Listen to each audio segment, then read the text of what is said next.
The first day in the hospital, I was like, I am never snowboarding again. But that was just kind of shock. Like 3 or 4 days after, I was like, all right, I'm gonna snowboard as soon as possible. I don't even care that my legs don't work right now. It's the only thing on my mind. I was born in Rutland and spent my entire life growing up in Killington. I didn't really realize how awesome it was until a few years ago when I went away to college and realized how much I missed living in a mountain town. Busy. He was very busy. He thought if you weren't doing something, you were just burning daylight. You know, at 7 o'clock at night, he would be ready to start a big project. So, I have not always been a snowboarder. I started skiing when I was 1.5 in my parents' backyard. Randy and Max, my older son, they weren't walking. They were basically, we put them in ski boots and snowboard boots, and they could do that probably before they could barely walk. I got into snowboarding almost 100% of the time in 4th grade. That was when I was really sick of ski racing, and I had friends on the snowboard team, and they're just like, yo, come join us, come hang out with us. We have way more fun than the ski racers. I don't remember meeting Wyatt. they were together since they were born, pretty much. In the ski shop, everybody thought they were twins. The swim instructor said, you're lucky they're cute. They were a handful. We were both just out of control, and I don't know, we had a good time together. We were wreaking havoc wherever we went. And Max is my best friend for sure. You know, I love the kid, you know, do anything for him. And when I had my accident, having him be there, I'd be like, yo, we've been doing this shit strong for 19 years, you know, don't go anywhere now. Like, still got a lot to do, a lot of fun to have. So it was right over Christmas break at the first stop, and so I was working at his parents' shop. I would go to work in the morning during the rush, take a couple hours off midday and go snowboarding.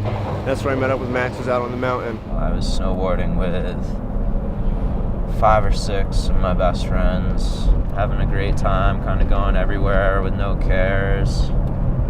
I decided to duck a rope. You know, you were coming down by Superstar and ducked over to Ovation, coming down to K1 base, and we got on the trail, and it was nice snow, man. It was untouched. Wyatt and I just sent it off this jump. And it was right over the pitch, so we both just flew. And I was a little bit in front of Max, and I got backseat and just blew up in the snow, and I looked back, and there's Max coming down right next to me, and just blew up right next to me, and we just erupt laughing, you know, having a great time. Wasn't the smartest thing to be doing, but that was really awesome, and we're all right. Nothing can stop us now. So I just took off down the hill, you know, and I got down to the bottom and looked back up, and Max was just in the snow down, you know, and I was like, oh, he just took a tumble, bail, he'll be good. And it was poor visibility. I was going way too fast at this point and ended up hitting a water bar right at the bottom of the trail. A water bar is essentially a ditch running diagonally across a ski trail, or, you know, really any open face of land, just to prevent erosion. So it'll trap the water and kind of run it across the trail in its own little river system. It had been windswept and windblown, so it went from like 2.5 feet of really nice powder just to frozen solid earth. So what looked flat was actually a 3-foot ditch that Max hit, and his body just buckled on impact. And I hit the snow and rolled over a few times and ended up getting stuck upside down with my head buried in the ground, my feet folded over top of me 90 degrees. We've all been pretty lucky with our injuries, you know, so I wasn't really too worried. But everything just seemed pretty okay. I thought it was going to go right. And then we got up there, and it definitely it wasn't. My first reaction was to move my legs, and they didn't move. I could feel that I was paralyzed, feel that I couldn't feel, but I knew I was paralyzed. He was telling us that he was numb, and I didn't know what to say at that point. Just kind of closed my eyes and started breathing really slowly and just trying not to freak out or anything. So I just looked at him and told him that it was going to be all right, man. And, you know, I could tell that the way he was handling it, it actually was going to be okay. And, you know, obviously we had ski patrol right away after that happened, you know, but it was just it was a long time, not like ended on them, but it was just seconds where, like, ever, you know? I wish I could remember this quote because it was something one of the ski patrollers said. It was something along the lines of the pain being so bad that you want to die, but the pain being so bad that you can't die and not to die. And it was that quote among a couple other things my friends said that really just helped me, you know, not give up right then and there. They just kind of took him down, and it was just weird watching him go away like that. It was really weird, even though I was going to go meet him at the bottom anyway, but... Well, Wyatt was working here, and I thought he was calling to say he was coming in late to work. And we just assumed it was the usual broken wrist, a finger, an ankle, something of that respect. So we didn't really panic. They said that he hurt his back. They don't really know what's going on. They're not really telling us. So it was, you know, it was literally your worst phone call. Everything kind of just stops. And Max's dad, Bill, actually drove and beat the ambulance over to Rutland, so he was able to meet Max there. It was unusual because they wanted Max to be completely in charge of all the medical decisions. And when he did arrive, I wasn't allowed to see him, which was a very difficult thing for a parent, not being able to see your son, see what kind of condition he's in.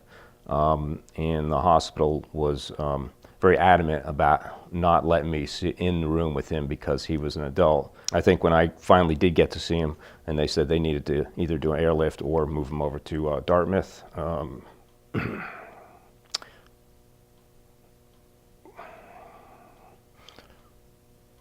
Give me a second here. you know, it breaks your heart. You know, wish it could be you instead of them. You wish you could have changed the thing, but... In Rutland, they knew it was well above their head. There was nothing they could do there. We had already decided that he was going to Dartmouth. It was very difficult to see the fact that he couldn't move anything on the right side and had no feeling or sensation. And I could tell, you know, as a doctor's doing it, when they thought it was a good sign or not a good sign. L1 was an 80% compression, so it just got pancaked, exploded out and into my spinal cord. And all the little fragments that went into my spinal cord, that was obviously what caused the traumatic injury. And then T12 right above L1 split into two pieces kind of vertically like this. So the injury was just a matter of my spinal cord getting pinched, really, you know, almost severed completely. They had to do two surgeries. One is to remove things, very simply, remove everything, any structure back there that was totally shattered. And the second one is to rebuild all that. So two major operations within 4 or 5 days. I think that the worst is just seeing your child being helpless, in pain. You know, he would just at points tell me he was in so much pain. He was coherent, but he was tired a lot, you know. Body takes trauma like that, it just wants to shut down and rest, you know, and you can't, like, expect anything else, you know. That's all you want him to do is sleep and not move, but, you know, he would want to be up and active too, and people wanted to see him, and... It was, you know, it was great that he had so many visitors. There were always people there visiting him pretty much around the clock. Dartmouth went as far as they could. They replaced all the structure. From there, the choice was, okay, what do we do? We had to, you know, find a rehab facility, and an intense one where it was 3 sessions a day, pretty much 7 days a week. And Spalding was recommended to us, and they had an opening come up. Wyatt's sister and her boyfriend were visiting me in Spalding, and she just was sitting on the edge of the bed and kind of accidentally like got up and her hand brushed my foot. I was like, whoa! I felt that. And it was just like such a tiny thing to have a slight feeling, but to notice that, those were little tiny moments where I was like, all right, cool, things will be good eventually.